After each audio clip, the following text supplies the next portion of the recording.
we go. Okay. Good evening, ladies and gentlemen.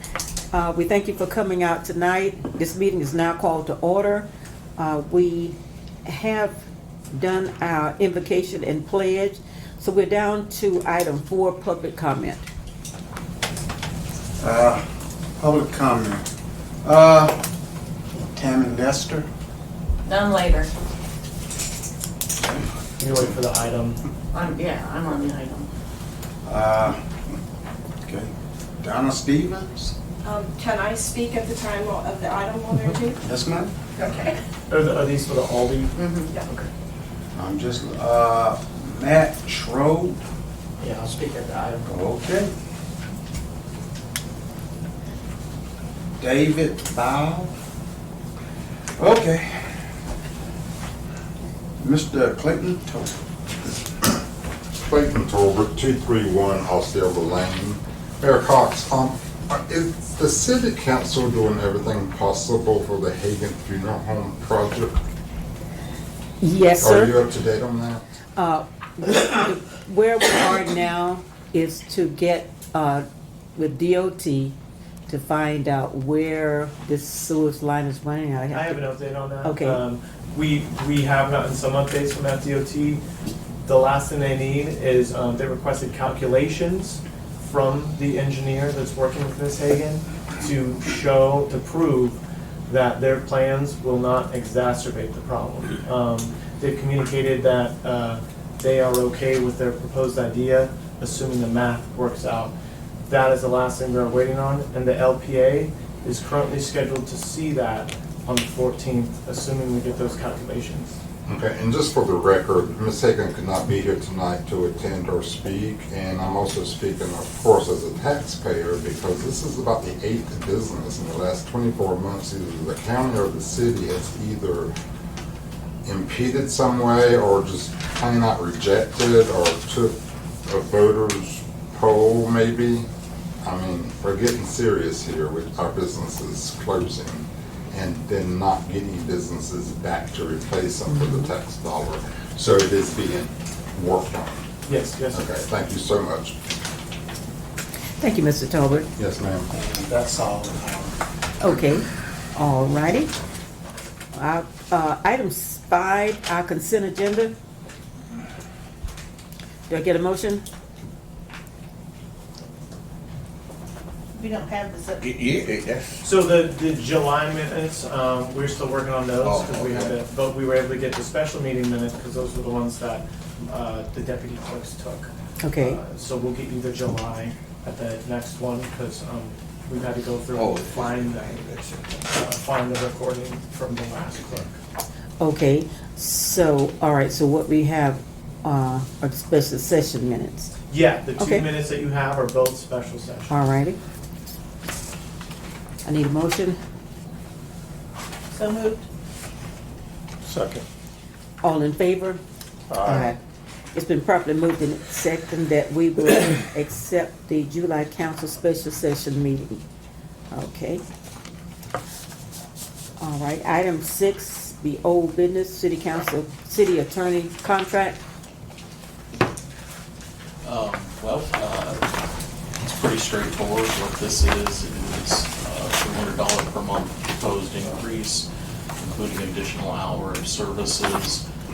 Pursuant to Councilman Bachman's question last time, I did go back and look at some of the billing records to see how much I cut. For example, last month I cut about 4 hours off of the total time and cut off my driving time completely for the 4 visits I had out here this past month. That's also part of the reason why I'm asking for reimbursement for gas beyond the one council meeting per month, is because I'm finding I'm going out here more and more, and that does put a bit of a strain on the amount that we're currently receiving. In prior months, there have been a handful of months where there was only the travel time that was cut, but normally I'm cutting at least an hour or 2 on the regular amount. All right, do I have a motion on the city attorney's contract? Second. Okay, all in favor? Aye.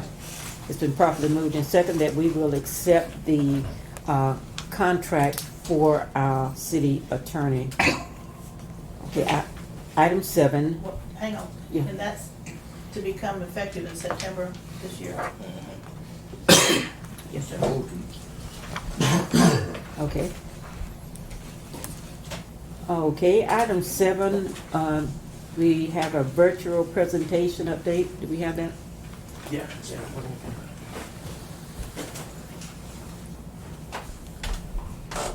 Okay, Ms. Lisa Here's- Brett's here. You can go ahead and speak, Lisa. Great. So this is Lisa Bretz, which is the president of the Florida Association of Area Agencies on Aging, and she also has a Mr. David Gauss in the audience who's here on her behalf as well. Okay. So she just wanted to give a presentation, and so everyone should be able to hear what she has to say. Okay, welcome, Mr. Gauss. Good to see you again. Okay, Miss Lisa. Hello. Hello, good evening, Madam Mayor and honorable council members. Wanted to thank you for giving me some time to speak with you this evening. As you know, Mayor, my name is Lisa Bretz, and I run the Area Agency on Aging for North Florida, which covers a 14-county area. We are proud partners of the Florida Department of Elder Affairs, sharing a common goal of supporting older adults age safely with dignity, purpose, and independence. We're able to accomplish this goal by managing a budget of $10.8 million each year in state and federal funding to coordinate home and community-based services, Jefferson County being one of those 14 counties that we serve, and the surrounding 8 counties as far as we go west, and Madison and Taylor to the east. We are operating one of 11 designated aging and disability resource centers, which ensure access to information, referral, education, screening for long-term care, Medicaid programs, and other appropriate programs. Engaging in contracts with 8 designated community care for the elderly lead agencies who provide the case management and direct in-home care services such as homemaker, personal care, and respite. The current provider of those services is Senior Citizens Council of Madison County. And then we also engage in contracts with 11 Older Americans Act program providers who deliver the supportive and nutrition services that include transportation, recreation, education, congregate, and home delivered meals. And that provider is currently Jefferson Senior Citizens Jefferson Senior Citizens Center. Currently, we are funding the programs in Jefferson County at about $166,000 a year. And by year, I'm talking about January through December. We were able to recently award additional funding that's not normally allocated through federal carry forward. So we are able to sustain the meal programs and other activities at the senior center through December of this year.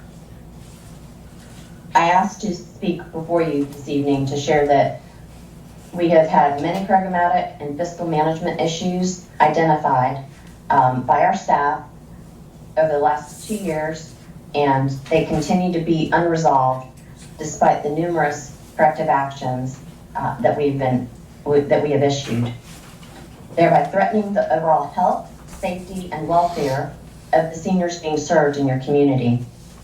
High-level concerns include those that were issued in a demand letter for compliance issued to Jefferson Senior Citizens Center by our agency's attorney on February 5th of this year. It was not responded to in a timely nor complete manner. The time frame involved a changeover in some board members, and so even those new board members are not able to understand what's being asked of them.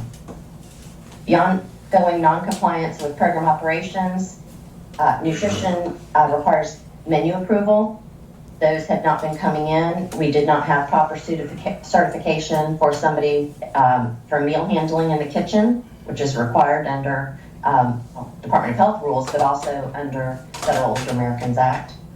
And they were unable to correct measures to ensure their proper documentation of daily meal temperatures. We take meal safety very seriously, and when meals are not served within the temperature ranges being either too hot or too cool, that presents a physical danger to our clients. So that was something that we wanted to happen rather rapidly. I can tell you that today they're getting a little better, but we've been requiring daily reporting of the temperatures. There's been non-compliance with organizational capability requirements, which include a board-approved organizational chart, job descriptions and respective qualifications, personnel policies, pay ranges for staff, and an operating budget for fiscal year 2025, which has resulted in improper cost allocations to the programs. There have been non-compliance with the board's own approved bylaws. Our biggest concern that brings me here to you tonight is not all of those operational issues as much as the fact that they are currently operating with insufficient financial and budget management ability. There are currently no cash reserves.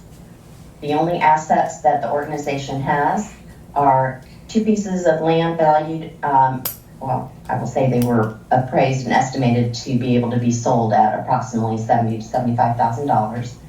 They are currently being marketed for sale. And to my knowledge, there have not been any requests to see the property or interest yet. I believe it's only been on the market, I think it's 2 weeks. We were out on site with them the evening that the board president signed the contract with the realtor. And then there's the senior center building located at 1155 North Jefferson Street. We have not worked with the property appraiser or the organization to obtain an assessed value at this time. The corporation has an incurred debt of at least $70,000,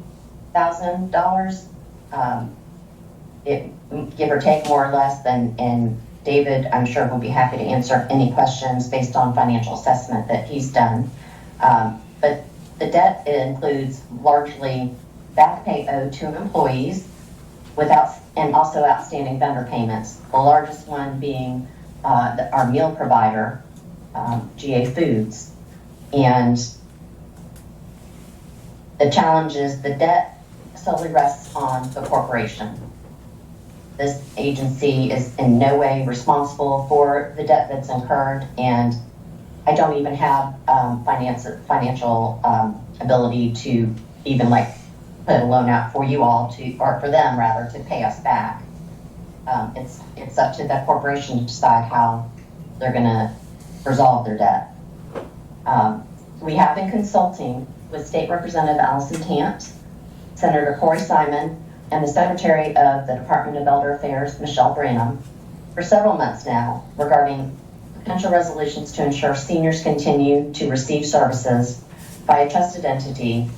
And we're at a point now where we must cancel our contracts with Jefferson Senior Citizen Center. Secretary Branham visited with JSCC Board of Directors in June of this year to express her concerns about the non-compliance issues and potential threat of interruption in services. She suggested that the board consider the potential of deeding the senior center to our agency, the county, or another reliable entity, or totally liquidate their existing assets. The board has made it clear that they do not intend to sell the building. They have complied, as I said, to put the property up for sale. And we're hopeful that sale, somebody will express interest and have that sale go through rather quickly. But in light of our concerns for the financial viability of the corporation, my board has approved the development of a strategic plan to move away from contracting with the corporation through a formal contract termination process. The formal notification has not been issued yet. I have a target date of September 1st. That will then pave the way for our organization through a special emergency waiver by the Department of Elder Affairs to manage and administer services directly. In addition, we have submitted a proposed transition plan to the Department of Elder Affairs, which includes conducting 2 town hall meetings in the community. One I feel is very important is that we have a faith-based coordinated town hall, and that we have an additional one with the community at large to share information about our role and responsibilities in the community. We realize that the faith-based community is a stronghold for many of our elder residents as well as their families. It's generational in your community, and with respect, we'll approach the community and ask for an opportunity to meet and plan a fruitful town hall. It's not going to be me sharing all of this information with the public. We need solutions, we need resolutions, and we need to revive the senior center to its good old days. You all know how important that senior center has been. You know the fruits of labor that went into originally expanding it to now most recently repairing damage that occurred as a result of flooding. And we respect the support of the community, and certainly do not intend to come into your community and just take charge without giving people an opportunity to tell us what their expectations are. So those we're trying to schedule within the next few weeks, and I have a meeting with a organization on Friday of this week, and I will be following up with city, county, and other officials on locations for those hearings. The senior center could be a potential location, but I'm just not sure that that's where we want to go for this type of meeting. But I'll work with the local officials, and you all can tell me what you think is the best option. We want to be sure that the meeting is accessible to all. I am fortunate I have an individual with Big Bend Transit on my board of directors who's informed me, as far as I know, they're still providing transportation at no cost to seniors. So we might see if we can go ahead and offer transportation to bring people in. Time of day is also very key. But we will try to make sure that we have as many potential clients and or their loved ones be able to attend and help us structure services in the community. We will be soliciting interest from the public about volunteer opportunities, hosting educational events, crafting. There used to be a wonderful quilting bee there. There's other wonderful crafts that people are happy to share I believe are happy to share their skills and engage seniors in relevant, uplifting recreational engagement. We'll still, of course, look for bingo. I'm not going to not provide bingo. That's a sacred service that we provide at our centers. But the card games, special lunches, and our birthday celebrations for seniors participating in our programs. Community engagement is badly lacking at the center. Our attendance has dropped dramatically, and we have a significant amount of funding that we can put forth to finish out the year in a high note and set us up to successfully obtain another organization through a formal request for proposals process to continue to carry on those day-to-day activities. So it is not my intention for our agency to manage these contracts any longer than the end of December. We do not provide direct services, and I don't anticipate staying in the game for that. The local community needs to have an organization that understands the needs of its elders and can ensure that they are responding to those needs by any means necessary. We will be, like, as I said, putting out a request for proposal, and I anticipate that being put out before the end of the year so that we can start with that new provider no later than March of next year. We are asking for the city's support specifically to help us plan and promote the town hall meeting, to connect us with local entities that actively support our ongoing outreach efforts, and to continue to identify and serve older adults in the community. We ask that you help assist us in identifying an alternate low-cost to no-cost accessible space that will serve as a senior center for the provision of nutrition and opportunities for socialization, education, recreation, and engagement, because we feel ultimately that center is not going to have any other choice but to either go into a serious rental space agreement, which they will need somebody to help draw up documents, legal documents, to ensure that they don't incur the liability. And with yesterday's rains, actually the last 2 days, I've been getting emails from the director, Maisie, out there, and y'all had some torrential rain. The holding pond was cleaned out after last year's rains. As you know, the senior center was refurbished, a lot from community support, and Duke Energy put forth a nice contribution to help rebuild it. And the building's it's just not fortified yet to prevent damage from these rains. So we are looking for a mitigation plan because currently there is not one. It's my understanding that the drainage system along Highway 19 is still not, that it backs up.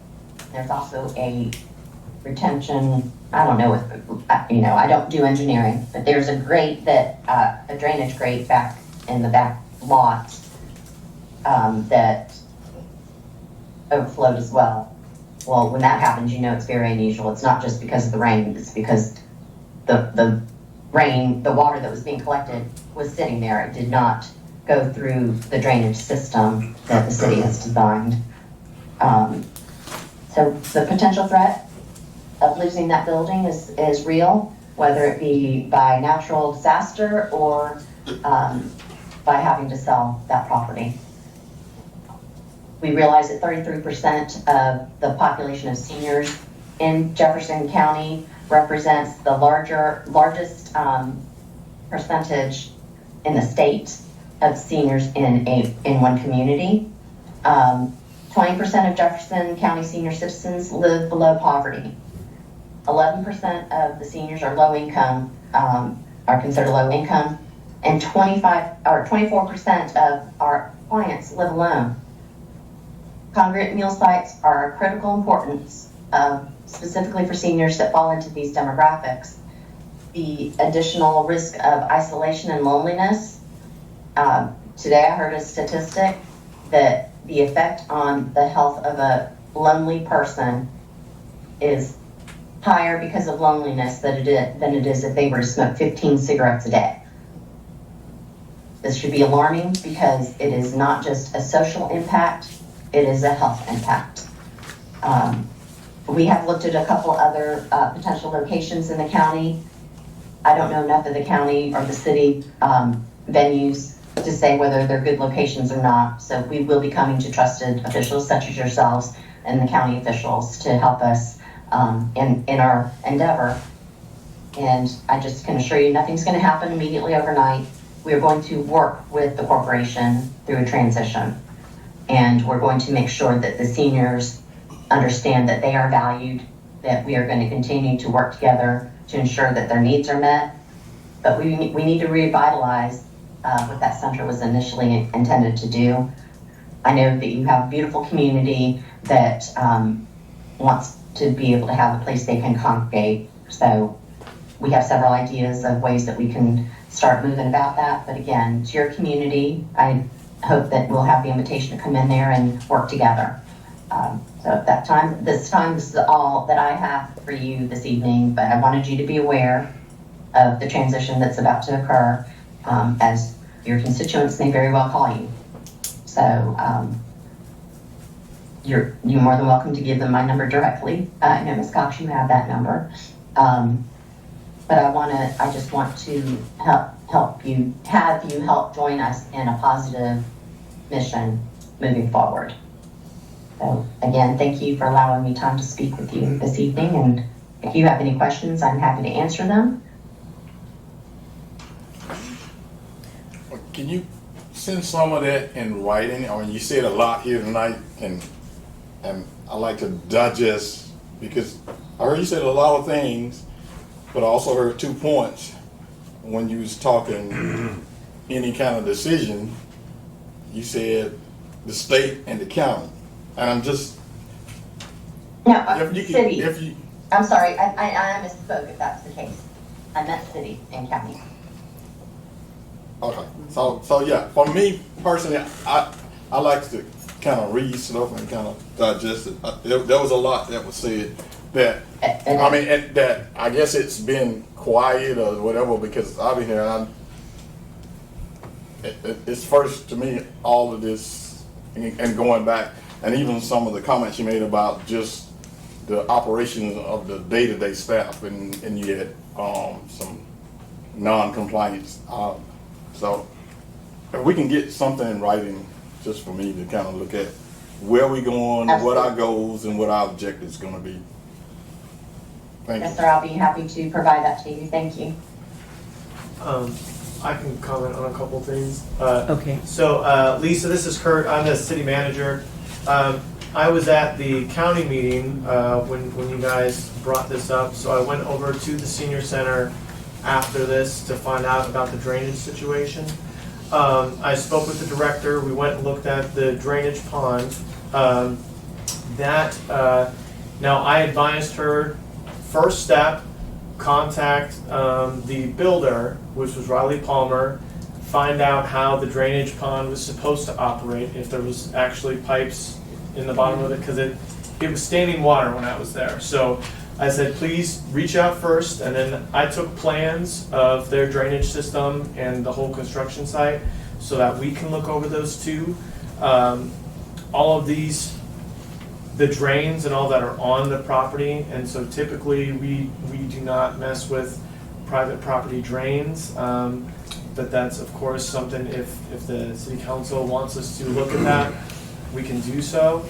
But so I asked the director to look into that with Riley Palmer, and then we can also, if you would like, we can go and try to clear. There's a lot of vegetation in their drainage pond. That shouldn't necessarily stop the drainage. So there could be pipes that are stopped up. And most of the drains around the property go to that holding pond. So if there is anything stopped up in that system on the property, it would cause those to overflow. But I do have those plans, and we are actively looking at this. Thank you. Thank you. Yeah. Okay. That's all. That's awesome, and I appreciate your support in that, because I'm not familiar with these systems and the processes. So Yes. thank you. I'll follow up to make sure she has reached out. Okay, Dr. Royston. Thank you, Madam Mayor. Lisa, this is Dr. Vivian Hall Royster. I too was at the meeting, the county commission meeting that you spoke to adequately about sharing the same information. I would suggest that, two things that ultimately you would want to consider an MOU on MOA, a memorandum of understanding or a memorandum of agreement between all the parties, because the Senior Assistance Center sits in District 2, which is a part of, if I'm not mistaken, it's within the city limits, but it's also part of District 2. My brother's not here, Gene Hall, Commissioner for District 2. But I would just want to suggest the same thing that Councilman Evans said, to suggest that we have a paper copy of what you have presented, because it's very detailed. The argument is that I'm offering my consulting services to help to correct, to redirect the negative outcomes that have resulted from persons probably not being experienced in board management, not experienced in ensuring a strategic plan, in ensuring that there is reliability with the services being provided to the citizens. Since we have a Jefferson County, if I'm not mistaken, the latest population statistics suggested that we have a very heavy senior population, and you indicated 33% of the population here is senior. So to bring my comments to a close, I'll be happy to get with you later on and for us to look at also dates regarding the town hall meetings now to get community input, because that is very important. Finally, if I'm not mistaken, the original intent of the senior center, it was a part of the state. I'm trying to remember way back when it first started. And somewhere along the line, there was a change in the relationship going from a state administered entity to a non-profit kind of a setup. So somehow along the line, there were some changes that were done. So this history has to be revisited also. Those are just my comments and observations. But I'd be happy to serve in a consultant role to help you work on this stuff out. As a retired professor and dean, you go through when you are adding on, taking away from, revising, changing, reinstituting and so forth, and trying to stay in compliance, it takes a whole lot of persons involved with expertise to bring to the table. Thank you. All right, thank you, Dr. Borster. Mr. Gross, would you stick around after we're finished for anyone that wants to consult with you or have any other questions? Sure. Okay, thank you. All righty. Are there, everybody all right now? So we thank you so much for enlightening us on the senior citizens, and we know that it is a task and it needs a lot of help. So let us know what we can do, and we'll be glad to put forth the effort. Thank you. Thank you so much. I will be in touch. Okay. I appreciate you very much. Thank you. Lisa, if you would like to stay on and keep listening, that's fine. If you could mute yourself, I would appreciate that. I'm at a conference. I'm actually going to excuse myself, and Dave will be there. Okay, Thank you. Okay. Next on the agenda, items and recommendations from Monticello Planning Agency. First, from our most recent local planning agency meeting is 545 Holly Road. This item is to place a shed on Mr. Biles' property. Okay. We had no issue with the shed. This is an issue of setbacks, so we let him know that it would require a variance. The LPA recommended approval. This is simply, he would like his shed to be closer to his rear property line, 10 feet from the property line. What we require in that zoning is 20 feet. So he is asking for a waive that. Now, what we did in prep for this is I drove around Crooked Creek and Holly Hills, and there are dozens of properties that have buildings that are within that setback, and so this is, I think Mr. Biles' argument and some things that the LPA thought is that this is already happening. Why can't he? Sir, did you have anything do you want to add anything? Well, no, I mean, for me to put my shed at 12 or 20 feet is basically going to put it right in the middle of my backyard. Mm-hmm. And for aesthetics and the looks of the neighborhood, I believe that doing it in the 10-foot setback would look better. I've got approval from my neighbors behind me and to the side of me, and I also got approval from the HOA that they don't see any problems with it. Okay, very good. All right. Yes, sir. Per the ordinance, I have to render an opinion prior to y'all saying anything on this. So the standard for variances is there must be an unnecessary and undue hardship beyond a mere inconvenience here. And this is situational and based upon the particular circumstances of an individual property. It's not something that's universally applicable. As Kurt has said, in this particular area, there are numerous sheds that have already basically been placed as if this variance had been granted. I have not, dug through the archives to confirm whether each one has been granted a variance or not. But that is the sole issue with this particular thing. Having attended the LPA meeting, the shed is in compliance with every single other aspect that would be required in terms of design and appearance, view from the road, roofing type, all of that's been taken care of. So the sole determination, in my opinion, that the council is making here is whether that 10-foot difference is an undue hardship under the definition. As I recall from that LPA meeting, if you look at the site plan that's included with the shed at 10-foot setbacks, if you were to double that, it literally puts that shed at the back corner of his house. So I think that was part of the LPA's determination, was that there was a hardship that would be incurred if he had to comply with the 20-foot setbacks.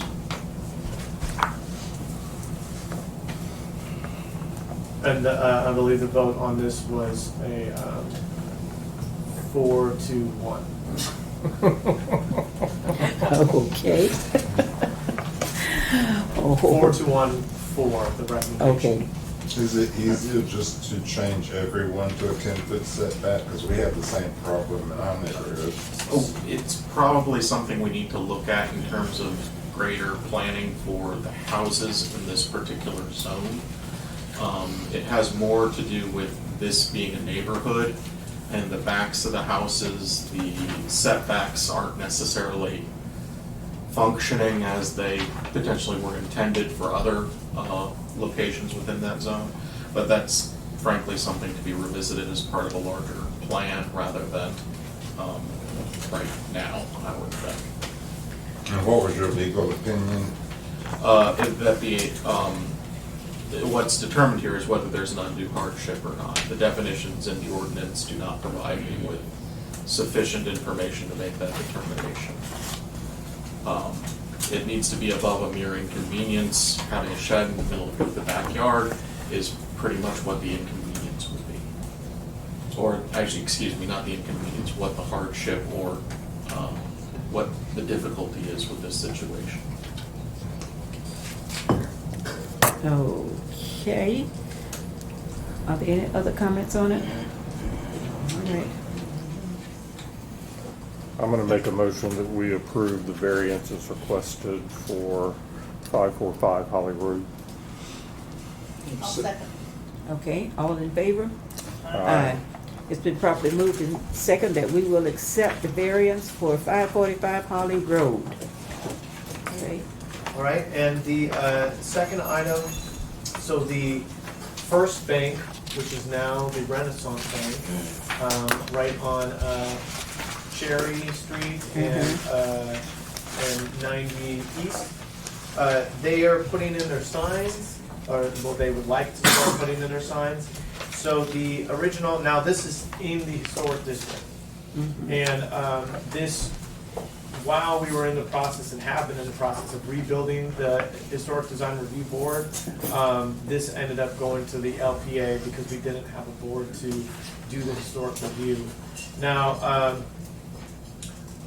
I believe the LPA did not have a problem with this sign, and this, I would say this is an improvement in some ways to the last sign, which the last sign had brick on it going up the post. But it was also a digital sign. This one will not be a digital sign. It'll be backlit, not digital, and does not have any plans for brick. We have a member from Apogee, Matt? Yes. who can explain anything you like regarding the sign. They're gonna be doing the work for that. Looking over this, I didn't see any large problems with this to be placed in the same spot as the last sign, and it'll be more of a composite material. All metal fabrication. Okay. We've installed the last two. I mean, the bank industry is good for the sign business. I mean, it's changed.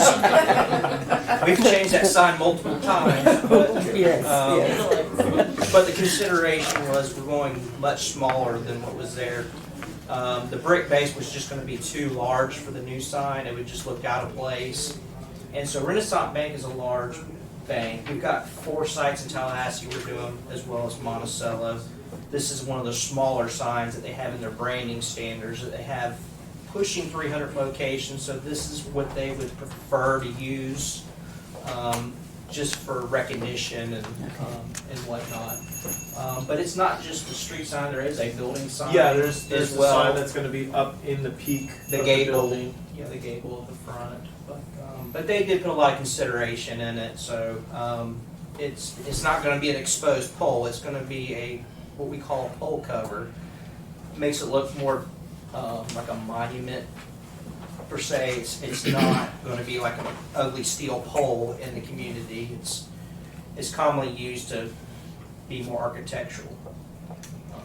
Whether it's befitting or not, I think that's your call to make. But I truly feel like it'll be definitely an upgrade for what you guys have.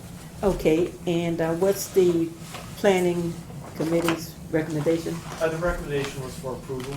Okay. Just to be clear, this isn't a variance. Yeah, this is something that would have gone to the Historic Design Review Board, then the local planning agency, and then yourselves. But in lieu of our incomplete Historic Design Review Board at the time, Okay. we went with in-house review and the local planning agency. Great, okay. All righty. Okay, so what is our vote, motion? Make a motion, we approve the Renasant Bank sign as submitted. Okay, all in favor? Aye. It's been properly moved in second that we accept Renaissance Bank sign. Thank you. Okay, and for a little, Mr. Evans, was that you that seconded? Okay, thank you. okay. We need to pause here for a little intermission. We have within our audience a fine young man in the name of Mr. George Washington Pitman. Would you please stand, please? Would you read that proclamation? Look up there. It took me 99 years to look this good. Oh, stand up there. You got to stand. She's about to read the. She's gonna give you a proclamation. Oh. Am I reading this whole thing? Okay. Recognizing the 99th birthday of Deacon George Washington Pitman Sr. Whereas the City Council of Monticello proudly recognizes and honors outstanding citizens whose lives have positively impacted our community with exceptional leadership, service, and dedication. And whereas Deacon George Washington Pitman Sr., a treasured icon of the Monticello community, celebrates his 99th birthday, marking nearly a century of wisdom, commitment, and unwavering faith. And whereas Deacon Pitman is a respected retired principal of Howard Academy High School, where he nurtured generations of students with integrity, purpose, and academic intelligence. And whereas he continues to serve faithfully as an active deacon at Memorial Missionary Baptist Church, where his spiritual leadership and steadfast devotion have uplifted countless lives. And whereas Deacon Pitman fervently serves as a dedicated City Council committee member, providing thoughtful insight and a deep commitment to the betterment of Monticello and its residents. And whereas his role on the board of directors of the Jefferson Senior Citizen Center demonstrates his ongoing passion for advocacy and support for our senior citizens. And whereas Deacon Pitman's enduring legacy of service humility, and excellence continues to inspire the Monticello community and beyond. Now therefore, be it resolved that the City Council of Monticello, Florida, be profound gratitude and admiration recognizes and celebrates Deacon George Washington Pitman Sr. on this joyous occasion of his 99th birthday. Let this resolution stand as a lasting tribute to a life well lived and a legacy that continues to bless our city.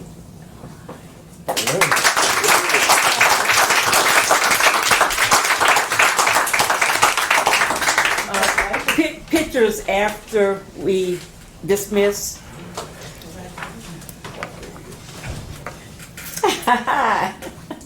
It got you, didn't it? You sure did. That's the longest proclamation I've ever heard. It for 99 years. Okay, all right, we shall proceed with the Aldi grocery store requested resolution. And I think we have some comments for the Aldi store. Yeah, and so before the comments, in your packet, first you have a letter from Tammy Lester addressing the city council regarding this, followed by a letter from Tammy Lester to the company that owns, which is Southeastern Grocers. Right. Then after that is a letter of support if the council wishes to provide that, and I can make changes to that. The county did one, and so we mirrored theirs for the city. Okay. And then the last thing is a prepared resolution, which is like, which she'll mention, Crescent City. They have done something similar in support of Winn Dixie and not an Aldi. And so I prepared a resolution in the event that the council would like to follow that. And just to be clear, I reviewed all of these in terms of legal effect or any effect on rezoning or anything like that. Obviously, we can't single out a single business, but in terms of showing support for maintenance of the Winn Dixie, which I believe is the intent here, that is certainly something that the council's read. Okay. Okay. Okay. So, were there any other comments? Just me. Okay, okay. I'll follow her. Okay, so you've seen all the information, and I think everybody knows what's going on. I know a lot more today than I did going before the county council, and that's that in the buyout, Southeastern Grocers sold to Aldi, basically.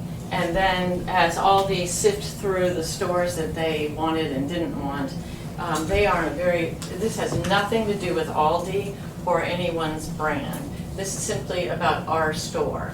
So Southeastern Grocers reached out to accept 170 stores back, and that Aldi did not want to convert. So what they did, it gets complicated because they merged with this CNS Grocers thing and made a consortium of investors. So those remaining Winn Dixies that Anthony, the CEO of Southeastern Grocers, assembled is trying to bring back and build their own grocery market. And so it turns out that this one, it was up in the air, nobody really knew who had it. Well, sadly, it turns out that it is in Aldi's hands, and they're going to close it and convert it. So where does that leave us, and why did I care? Because this is the one municipality, incorporated municipality in the entire county. I mean, just where in Florida do you even have that? And then this is our one brand name, full service grocery store. And so the thought that you would close that, and so conversion takes 3 to 6 months, not really. These other stores are taking up to a year. which means the community is without the store and the employee, the associates that work there are sent somewhere else for that period of time. So that's where I got involved. I couldn't just sit around and do nothing about it. So I went all the way to the top and I did get Anthony, the CEO. They are heartfelt about the situation. So why would you bother to do a resolution?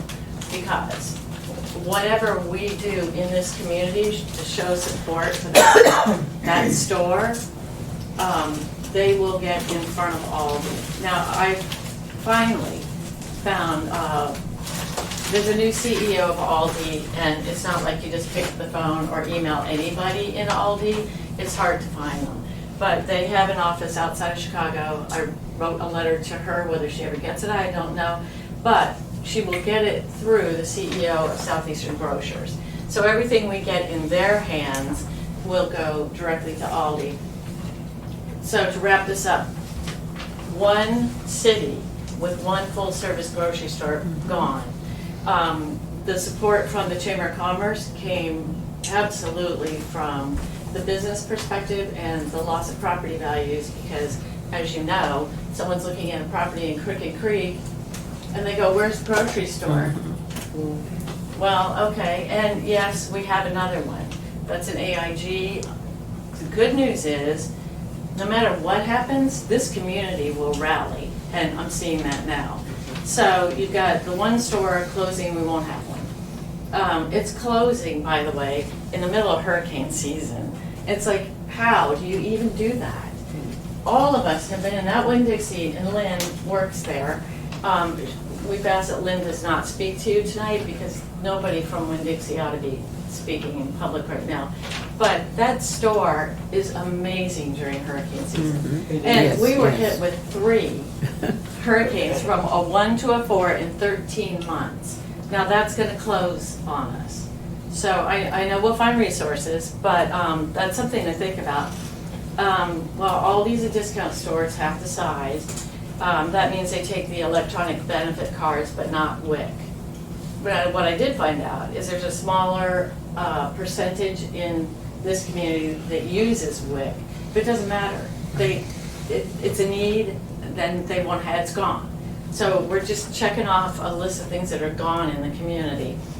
The local citizens, as I said, and the chamber are really concerned about the impact to their property values. And then a community petition, I did not have anything to do with that because I don't know how.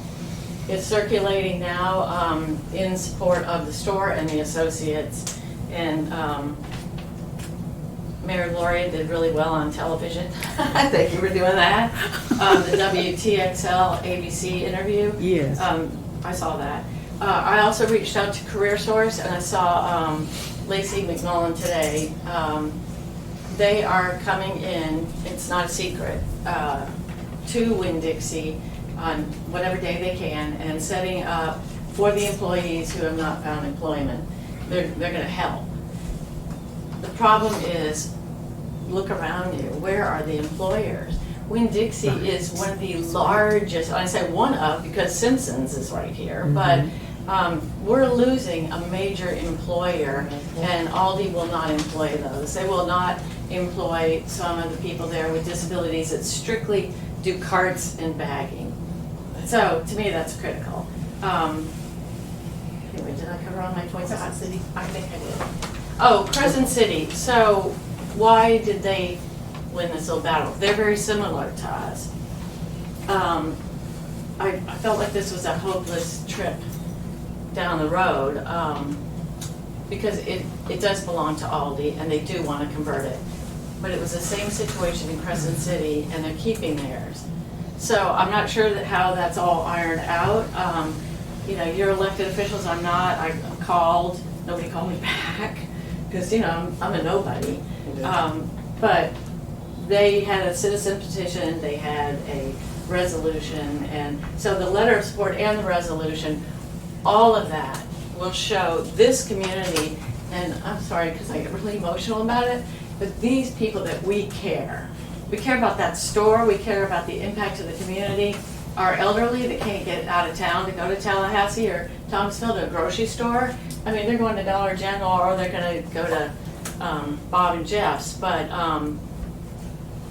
we don't want that to happen here. We need this brand name full service store. And from Jacksonville to Tallahassee, there are Winn Dixies. They will be able to continue to service this one if they have it. Anyway, I think that's all I'm supposed to say. What's the time frame? Oh, they're closing 26th, but the doors will probably close on the 30th. So we have time to September. get this stopped before then? You know, whether it gets stopped or not, I don't know. I've grabbed Hope, and she and I are walking this through until the doors are closed. So I think the more this gets out in the community, there will be jobs that show up that nobody thought about for some of these people that can't get outside of town. And I just want all of us to rally around them. And then we're hearing this thing about the senior center that I heard at the county council meeting and thought, well, great. Now that has trouble, and we're gonna lose our grocery store. So this is just important, and it is something you all can do to show them, you know, that we're not just sitting around going, oh, well, what's happening to Winn Dixie? We know. Anyway, I'll shut up now. Thank you. Okay, well, we really appreciate your passionate support, and we want to do what we can do also. Thank you. Because Winn Dixie is all I've ever known from my little growing up time. There was always a Winn Dixie. I move that we accept. You had one more speaker. Oh, I'm sorry.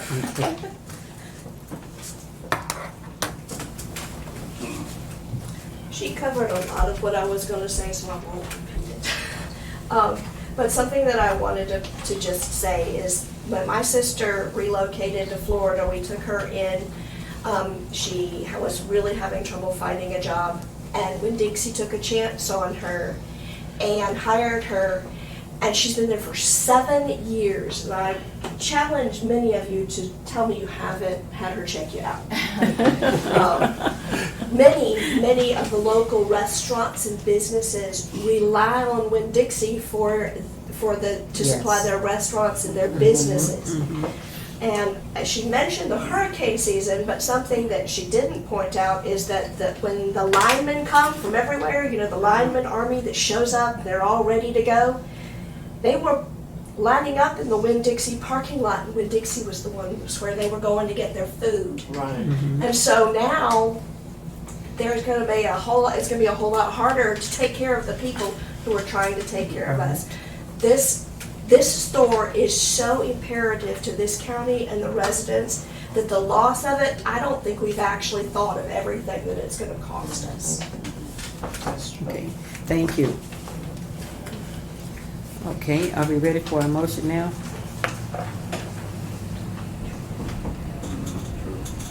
I move that we do accept this prepared resolution to halt the coming from and taking over Winn Dixie.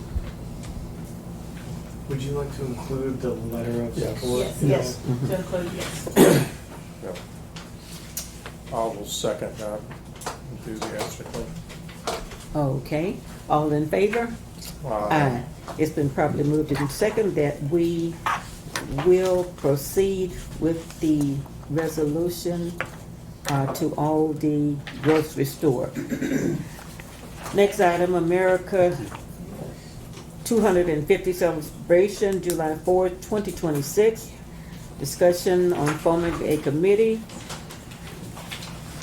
So I received through Katrina some ideas for planning a committee for the, so there's the America 250 celebration, which Governor Ron DeSantis was explaining when he did the unveiling of the Jefferson statue. And with that, Florida is actually, they created a Florida 250 celebration grant.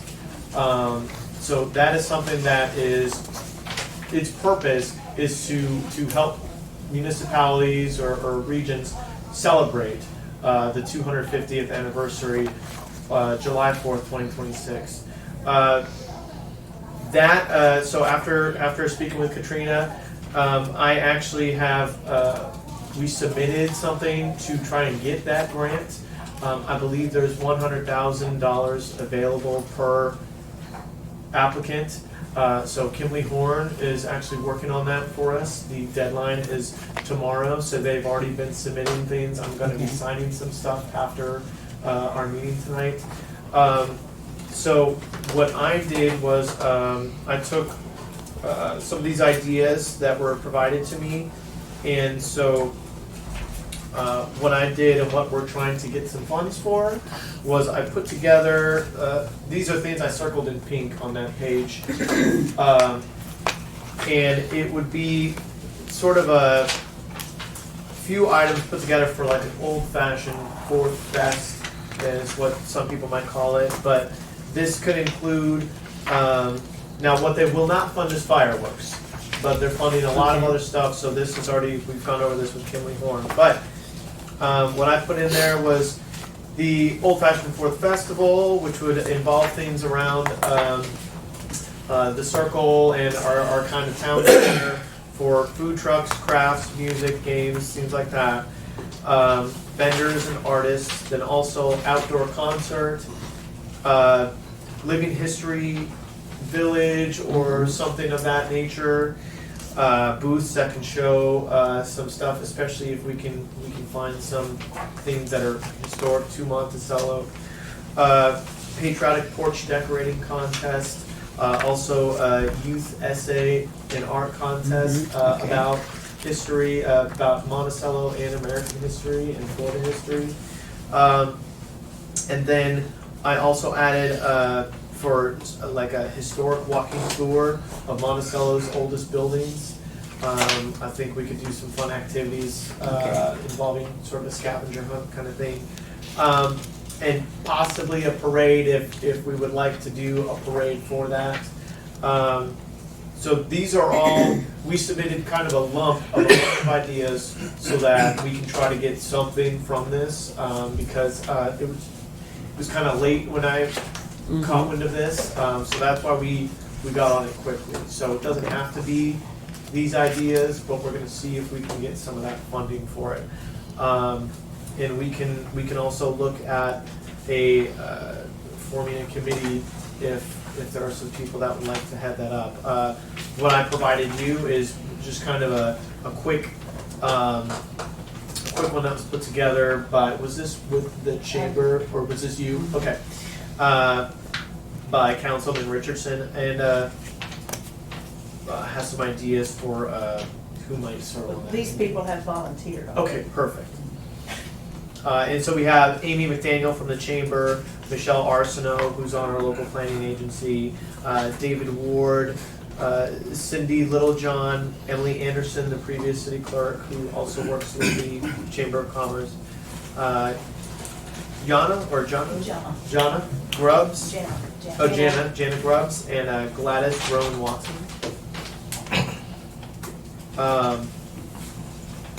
And then we would either, and then maybe through this we could work to get the flags, or we could put something in a budget. We have a line item in our budget for holiday decorations, and so we can this time get some more flags for that. But was there anything else you wanted to say about this? I just want to make it clear that I'm not aware of any other entity or anybody else that is working on this. And I went to the county commission and talked to some of them, asking them if anything was going on. And then Amy and I talked, and she said between the two of us, maybe we can get something going on. So basically it's permission to continue working on this, and if anybody wants to help, I'll gladly take the help. This is a 100% funded grant. It would not be a match that we would have to provide. So whatever they decide to give us is ours for the celebration planning. Okay. Thank you. Do we need to move anything formal with this, or we just go No, for it's more of information? making everybody aware. Do you need to make a motion to establish a committee? Or?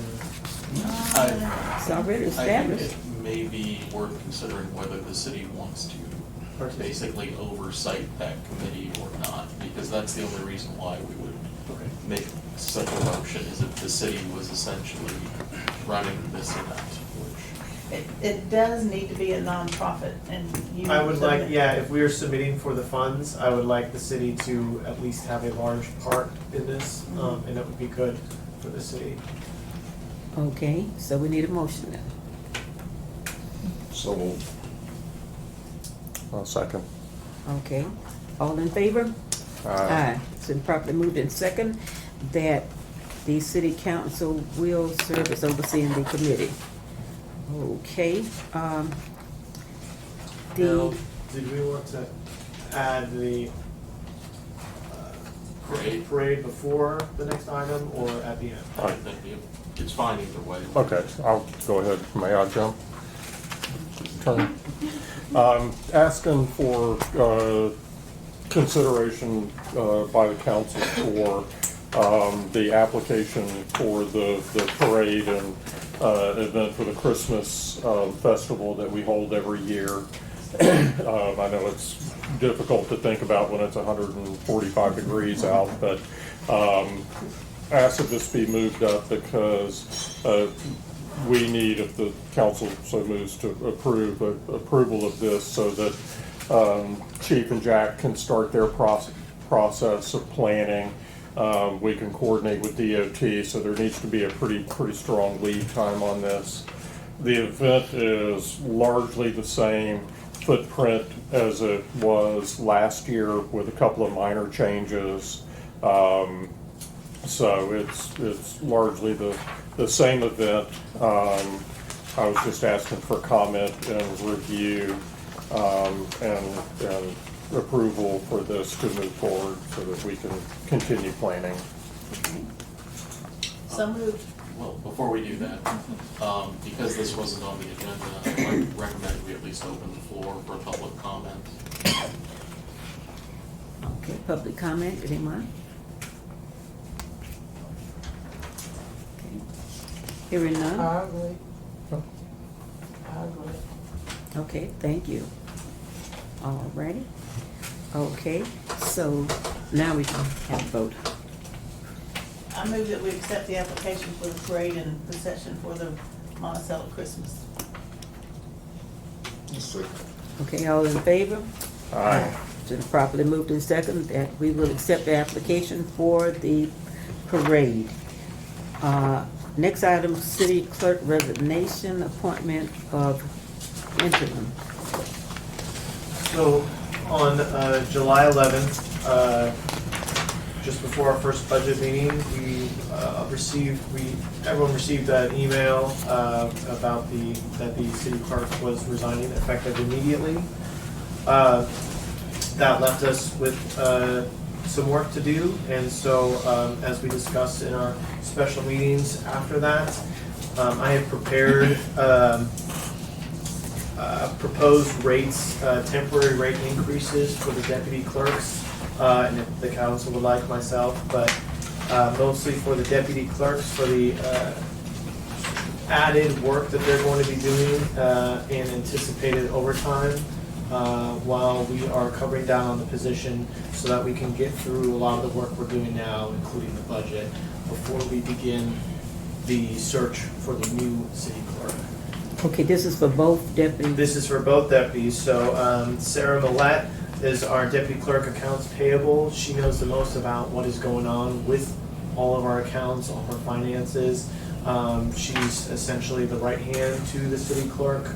I'm proposing that she temporarily be increased to what the city clerk's pay was. This is just under. It represents a 45% increase in her pay, which I've shown here. So with that 45% increase, that would put her at $27.01 per hour, and then anticipating 5 hours a week of overtime. Those combined through the end of the year, which is 5.67 months, that would put her at $66,713 as a yearly salary, but what we're actually talking about is $9,782.79 for Okay. that period of time. Oh, all right. And then the Heather Mott, which is the deputy clerk for utilities, she'll also have a lot of added duties. She prepared the minutes for us, and she'll be doing some other things. Hers would be a 30% increase. Again, Are you sure that's a 30% increase? from $17 to 18, that didn't look right.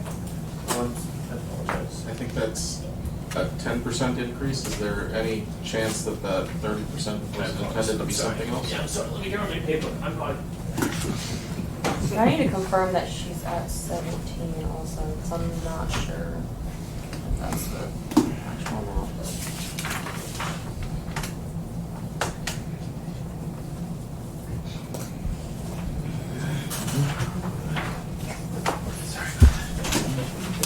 Doing a lot of stuff today.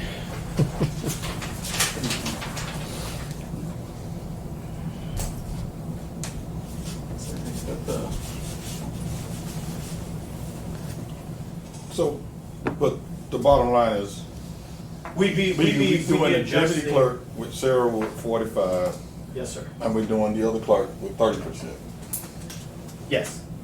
Okay, and I agree, because that's what we talked about. Yes. Now, the third one, I got a problem with that. So, if you'd like to amend this, we can move forward, but I don't see any extra duties that you're gonna be having, because everything is already fallen in place.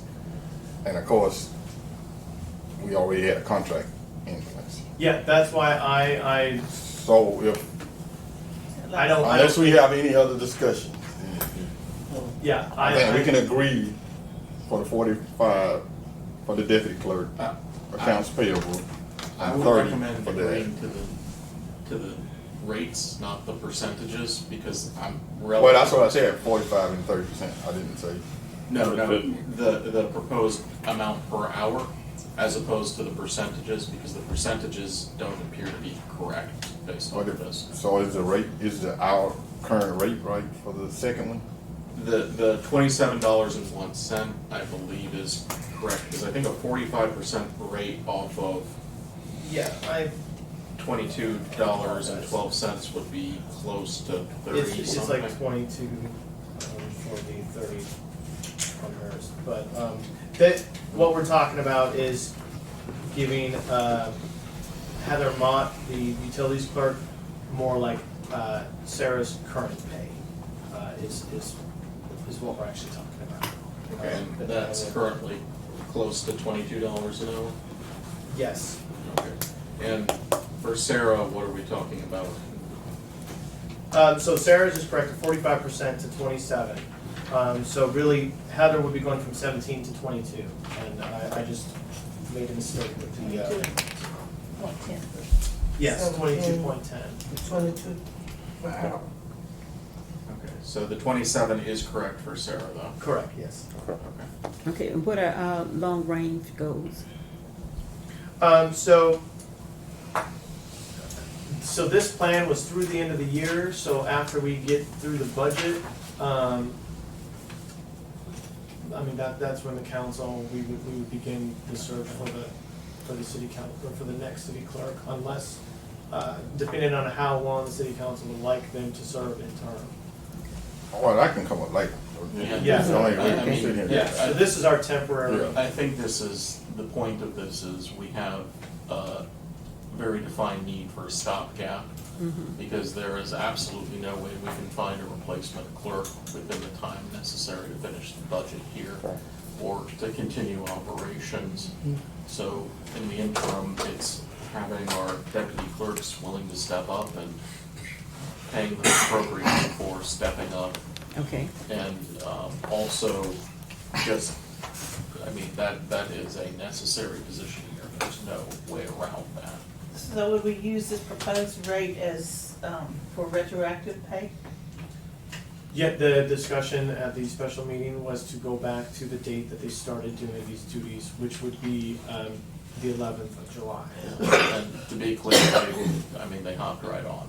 So it's a matter of the wheels of government turn slowly, and we can do things retroactively. So, I amended to approve the current rate of the deputy clerk to 22.12 and the deputy clerk utility to 2701 Yeah. Yeah. for the deputy clerk accounts payable and 22.12 for the deputy clerk utility. Yeah. And to make that effective as of July 11th, 2025. I second that. Okay. All right, all in favor? Aye. Been properly moved in second that we will approve these rates that have been presented. Reports to council, Chief Mosley. In your packet, I got some out-of-service vehicles in there. I'm requesting that the attached page containing four label auction vehicles become surplus. These vehicles have been taken out of service. I'm requesting that the monies gained from these vehicles be added to the police department's vehicle reserve future purchases. And also, there are 2 vehicles that we are removing from our fleet and giving it to the city manager for use wherever he may see fit. You have one travel. We can try to find one. Yeah, I like the blue one.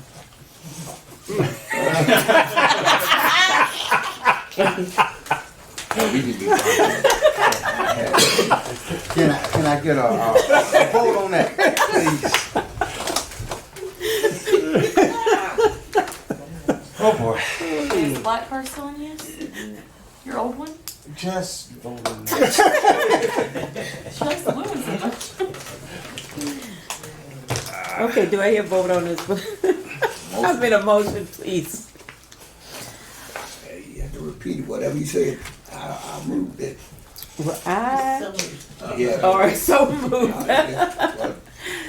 Okay. I lost track because I was trying to get a ride going out. I would say that for the record, I would just say that the official motion is likely along the lines of a motion to approve the reallocation of the vehicles as requested by Chief. Okay, thank you, sir. Thank you, sir. And the funds from their sale. Go to. Okay, okay. All right, I got a second? Second. Okay, all in favor? Yeah. Aye. All righty, thank you so much. City manager? Can I quickly, Brian, were you the second on the city clerk? That was a long time ago. I believe so. I think so. Okay, and then who made the motion for the PD? Jones, okay, thank you, sorry. Okay. I don't have anything to report at this time. Our crews have been doing great, getting a lot of work done around town, so. Okay, all right. Okay, we really appreciate your crew too. They're really, really doing a great job. All right, our city attorney, Nothing else to report. okay. City clerk deputy, Sarah. I'm just working on budget right now and just keeping us afloat, so we're good. We're good. Okay, well, you're doing a great job. Thank you, ma'am. That's a thank you, Jesus moment, yeah. Okay, all right, council member reports. Councilman Bachman? The only thing I have is, per Kurt's employment agreement, we owe him a evaluation after 3 months. And so we need to think about going through that process just to be in compliance with the contract. So I'll maybe get with our deputy clerk and maybe, I don't know if the council feels like we could do like the standard evaluation form like we did with Seth and maybe do that for the next meeting or something, distribute that for completion and review for the next meeting. Okay. So, Thank you for thinking of that. Okay, all is well on my end. Councilman Evans? Oh, council, is this deposition gonna be here? Or do we just, so it's gonna be located, here? Everything is gonna be set up here? From my understanding, it's on Yeah. video. They told me today they're gonna set up here. Yeah. Oh, okay. Okay. Yeah, we'll probably do it upstairs in one of the offices, but it'll be here. And just to let everyone know, I'm opposed to. They will come in and I'll get you guys dates. They're gonna come in to make themselves available at least once for any questions you might have and to talk to you guys. Okay. Yeah. And as with all matters for council, because this pertains to active litigation, please do not discuss the litigation amongst yourselves. Can we talk to that? Yes. Okay. All right, Councilman. I think this. Oh. So, are you guys with the budget committee? When are your next meeting? So, I guess I'm saying, are we gonna have something in review soon? Cause like we only have a few days after. Yes, August 19th is gonna be our next meeting. And then I'll put out the ads for the 2 hearings in September. Okay. August 19th, 10 a.m. Okay. Or 10? 10. 10. And we'll have everything ready. I've been working on that budget and had to start from scratch Right. with it on where we're at. But I will get you those updates before the meeting. Okay, yeah. Okay. That's it. Thank you. And some that I mentioned in the budget meeting, we got all of our ad valorem stuff in, the property appraiser has everything, they needed to have it by the 4th, so they'll get the trim notices out, and so we're on track for everything. Okay. Councilman Jones. Time well spent. But I've referenced the utilities. Spike. I just had a lady stop and I was walking, I was already hot and sweaty. Said they have a church twice, 2 Sundays out of the month, and their water bill is $300. You had another resident, $184, and we need to get someone to let these people know that the rates went up, and if it went $20, whatever that base was to that, and if they let them know, because you have a whole lot of upset people.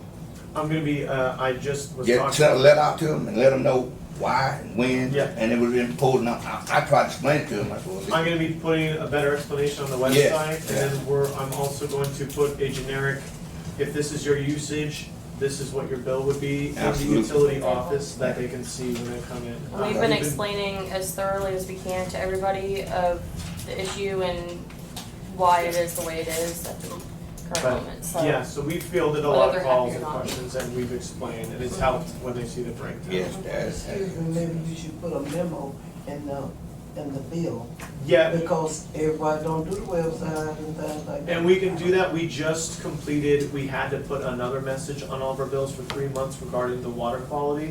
So now we can add a new message onto the bills. That's basically. Yes, sir. Councilman, mine is $285. Supposed to have been cut off long ago. And I got this bill right here. I checked with the lady and she knew, she probably didn't know, so I'm gonna get with the city manager, see what can do to take care of this. It's cut off. And Oh, I we're gonna be had looking to at cut, that. when you don't pay, you're supposed to cut it off. You didn't cut it off. But, so I'll let Mr. Pitman know, we'll look at that tomorrow. And so you I've been with it for 65 years, I said, I never had that kind of problem. You are included in these, the information that you're giving out to some of the people that washing your cars, watering your lawn, and Yep. setting sprinkle on for your kids running the grass, all of that pays. Everything, yes. So I'm just having, because Understand. that's where a lot of them Oh, I make sure to run through the list, Uh-huh. any leaks, check this, check that, have you been doing We're gonna this, put a this, better that? explanation on the Yeah. website. Absolutely, yes. I've been getting on there and trying to correct some things that have been backlogged on there. Well, mine went up, but I understand, I had my house pressure washed, and it that'll took do the it. guy, cause I got the little house behind, it took him 2 days, and I knew I was involved water. Yeah. So it didn't bother me that the water was up, cause I know I don't use water for nothing. Well, if So- that happens next time, we just let us know, Well, because no, that doesn't go down the no, sewer, so we can do they an use the adjustment. water, cause I wanted my house clean. We can still do a sewer adjustment, based that it doesn't go down to the sewer, you're just using water, and we're not having to I'm satisfied, process it's all right. sewage. It's Okay. all right. So we Just for have, future. we have been doing that Yes. for people, when they're letting us know, like, if something there's a pool, we take that into account and say, all right, water, maybe not all sewer for that. Okay, all right. 2 more, and I'll be finished. On Second and Pine, there was some work done, I think it was a water leak. And if possible, some of the workers, they can come, the dirt gets sold off, they need to spread it out and move. On 4th and Railroad, when they had that leak, they went up there, there's a pipe. A joint, they stored to the side with dirt. The water still coming from the holding pond, crossing over on the bike trail because it can't flow from the holding pond to where it's supposed to go, where the pipe run down. The ditch is clean out, but on 4th Street, there needs to be a pipe running through from the holding pond that they can go directly down those residents, because you have a couple of residents floods out and coast the bike trail.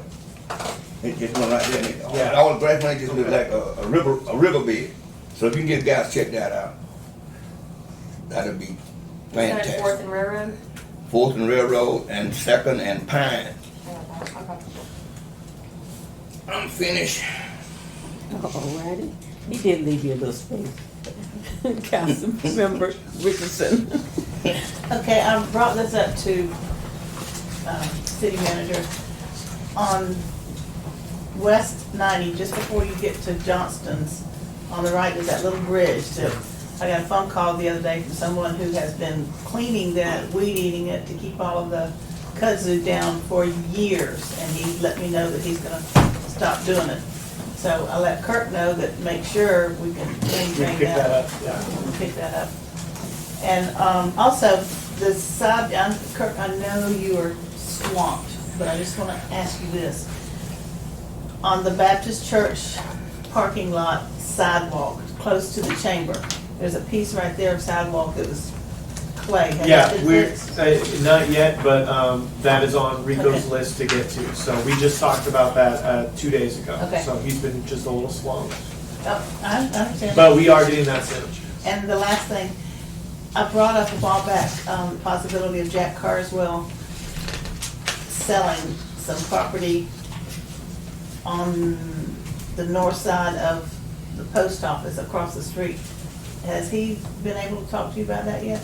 I will check and see if, I have not seen anything come from that, from Okay. him, but. That's all, thank you.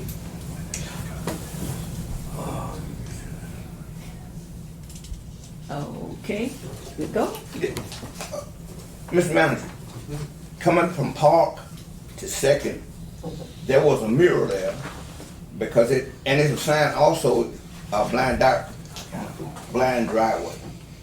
I think Raymond Clark was city manager when they put it up. Right now, it just looks like it was all, it crumbled. Nothing else. If somebody can get up, because that helps me out a lot.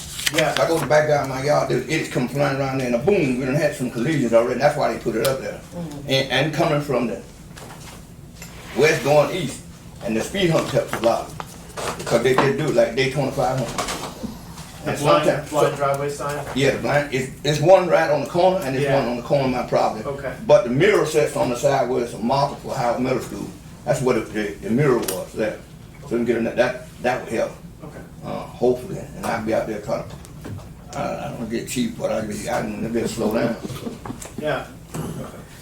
And just for the record, Mayor and John and I will be at the Florida League of Cities conference, the 14th, 15th, 16th, not this weekend, but the next weekend. 14th, Yes. 15th, 16th. Something like that. Okay, and let me mention also, think we did have an email on it about the back-to-school event. Allison Tent asked us to participate and bring some water. And so I provided 5 cases of about 135 or something bottles Okay. of water, and I'm planning to attend as well. Alrighty. So that's what I want to make sure. So are we, when you saying participate, are we supposed to be here to help pass this water out? No, you're supposed to just Just come, donate it. donate. Well, I mean, he already bought the water, Yeah. but I'm just saying. Just carry it there. I was gonna attend to show my face. Okay. That's what they like. They would like for the leadership to show up. Excuse me, Sarah, Thursday, the 7th at 5:30, I suppose to be a meeting with the retiree, fire people. Okay. Is that still on the agenda? As far as I know, Okay, yes. all right, because I was here the other day and what, I have to, Do I need to be? we'll look into that, some of these things that the previous city clerk had planned, we're trying to make sure they don't fall through the cracks. So We need to make some sure. things we're having to reschedule if we don't get the ads out. Yeah, we need to make sure things are noticed appropriately, well, could so I plan that?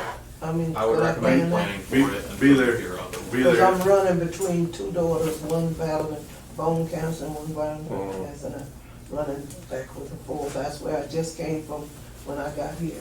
Okay, let me look, I will see if the ad went out for that, otherwise we, I'm pretty sure that our company we use is doing the proper advertising. Okay.